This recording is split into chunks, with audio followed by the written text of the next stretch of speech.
പ്രവാചകന്റെ പുസ്തകം 53-ാം അധ്യായം. ഞങ്ങൾ കേൾപ്പിച്ചത് ആർ വിശ്വസിച്ചിരിക്കുന്നു? യഹോവയുടെ ഭുജം ആർക്ക് വെളിപ്പെട്ടിരിക്കുന്നു? അവൻ ഇളയ തൈ പോലെയും വരണ്ട നിലത്തുനിന്ന് വേർ മുളയ്ക്കുന്നത് പോലെയും അവന്റെ മുമ്പാകെ വളരും. അവന് രൂപഗുണമില്ല, കോമളത്വമില്ല, കണ്ടാൽ ആഗ്രഹിക്കത്ത സൗന്ദര്യവുമില്ല.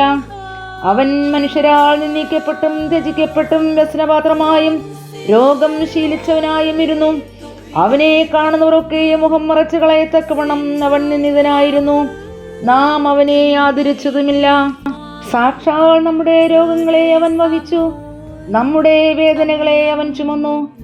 നാമോ ദൈവം അവനെ ശിക്ഷിച്ചും നടിച്ചും ദണ്ഡിപ്പിച്ചുമിരിക്കുന്നു എന്ന് വിചാരിച്ചു. എന്നാൽ അവൻ നമ്മുടെ അതിക്രമങ്ങൾ നിമിത്തം മുറിവേറ്റും നമ്മുടെ അകൃത്യങ്ങൾ നിമിത്തം തകർന്നുമിരിക്കുന്നു. നമ്മുടെ സമാധാനത്തിനായുള്ള ശിക്ഷ അവന്റെ മേലായി, അവന്റെ അടിപ്പിണരുകളാൽ നമുക്ക് സൗഖ്യം വന്നുമിരിക്കുന്നു. നാം എല്ലാവരും ആടുകളെ പോലെ തെറ്റിപ്പോയിരുന്നു. നാം ഓരോരുത്തരും താൻ തന്റെ വഴിക്ക് തിരിഞ്ഞിരുന്നു.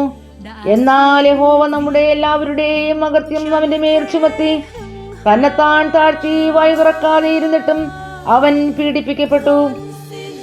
കൊല്ലുവാൻ കൊണ്ടുപോകുന്ന കുഞ്ഞാടിനെ പോലെയും രോമം കത്തിരിക്കുന്നവരുടെ മുമ്പാകെ മിണ്ടാതെ ഇരിക്കുന്ന ആടിനെ പോലെയും അവൻ വായു തുറക്കാതിരുന്നു. അവൻ പീഡനത്താലും ശിക്ഷാവിധിയാലും നടുക്കപ്പെട്ടു.